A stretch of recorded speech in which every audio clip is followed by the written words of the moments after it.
کے لیے اپنے اس 3 دن کے سفر کے ساتھی کو دعوت سخن دوں گا کہ یہ 3 دن کا جو ہمارا سفر تھا اس میں ہم نے کیا کچھ نیا سیکھا اور کیا کچھ سیکھنے کی ہمیں ضرورت ہے.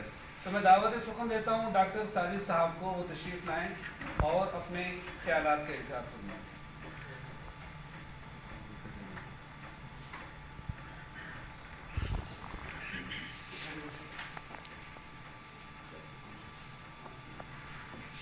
السلام علیکم ورحمۃ اللہ. وعلیکم السلام. ایک عمر میں ہوتی ہے بصیرت پیدا، ہوتی ہے بہت شاد یہ دولت پیدا، رگ رگ میں اتر نہ جائے تفکر اگر، رگ رگ میں اتر نہ جائے تفکر اگر، خود علم سے ہوتی ہے جہالت پیدا. ایک بہت لمبا سفر کیا میں نے، ٹاٹ سے اٹھ کر میں نے ڈاکٹریٹ کی ڈگری حاصل کر لی، لیکن اللہ تبارک و تعالیٰ اس بات کا گواہ ہے جو میں نے یہاں سیکھا نا وہ میں پورے تھیسس میں اور جو میرا ٹینور تھا جو پی ایچ ڈی کا میں نے نہیں سیکھا. کیوں؟ یہ اس طرح کے الفاظ میں نے کیوں کہے؟ کیا وہ جو ڈگری ہے وہ انویلڈ ہو گئی؟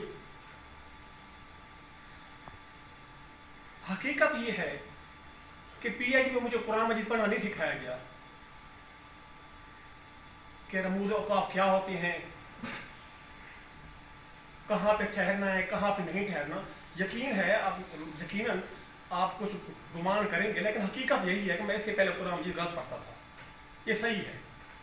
آپ میں سے بہت سارے لوگ ایسے ہوں گے جو اس علم سے آشنا ہوں گے، لیکن حقیقت یہی ہے کہ ڈاکٹر بننے کے باوجود میری اپنی حالت یہ تھی کہ میں قرآن مجید مجبور پڑھتا تھا.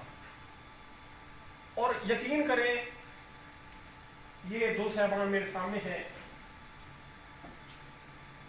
حکومت کے وقت کے جو فیصلے ہوتے ہیں بعض اوقات سیاسی ہوتے ہیں، لیکن یہ قدم جس انداز سے اٹھایا گیا ہے یقین کریں کم از کم اس قوم کے لیے نا بہت مفید ہے. بہت مفید ہے. جس انداز سے اٹھایا گیا ہے ہمیں اس سے کوئی غرض نہیں ہے. کم از کم میں آج صبح میں قرآن مجید پڑھ رہا تھا، تلاوت کر رہا تھا، یقین کریں میرے پہلے کے پڑھنے میں اور آج کے پڑھنے میں یقین کریں میں سوچ کے پڑھ رہا تھا اور میں کبھی واپس چلا جاتا تھا کہ یار میں مجبور، مجھے اس سے پہلے مجبور کا پتہ ہی نہیں تھا. معلوم ہے مجبور میں کیا فرق ہوتا ہے، لیکن الحمدللہ رات سے میں نے صبح جب میں آ رہا تھا جب میں نے تلاوت کی تو میں محتاط تھا.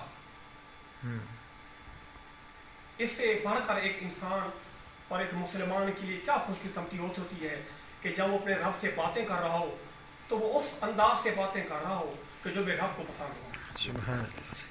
ہم نے انگریزی بہت سیکھی، ہم نے بہت پڑھی، بہت لکھی، 400 صفحات کا تھیسس بھی لکھا، انگریزی پہ کمانڈ بھی حاصل کی، گرامر میں خود کمپوز کیا، خود لکھا، ہر چیز خود کی.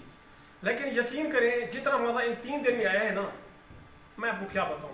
بہت پہلے کی بات ہے کہ میں ایم اے اسلامیات کا امتحان دے رہا تھا. میرے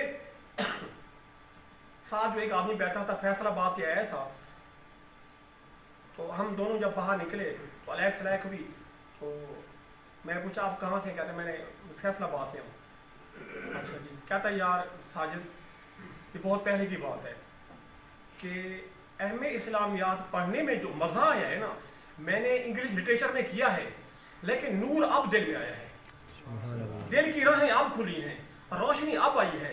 میں پہلے پڑھتا تھا تو نیند آ جاتی تھی، میں ملٹن پڑھتا تھا اور کو بھور کو پڑھتا تھا، لیکن اب میں حدیث مبارکہ پڑھتا جاتا ہوں تو میری طرف اور پڑھتی جاتی ہے، میں اور آگے پڑھوں.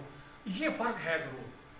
یقین کریں کہ مجھے نا پی ایچ ڈی کرنے میں جو مجھے مزہ آیا، لیکن جو یہاں آ کر وہاں بیٹھ کر پڑھنے میں اور گھر جا کر جو نماز پڑھنے میں، میں ان آتا کل کوثر عموماً میرا معمول ہے کہ میں نماز پڑھتا ہوں، لیکن اب اس صورت میں اور جو کل یہاں سے پڑھ کے گئے پھر اس صورت کے نماز میں بار بار دہرانے میں نا فرق تھا.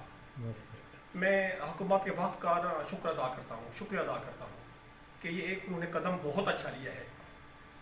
اور میں خصوصی طور پر یہاں پر 3 آدمیوں کا خصوصی طور پر مشکور ہوں.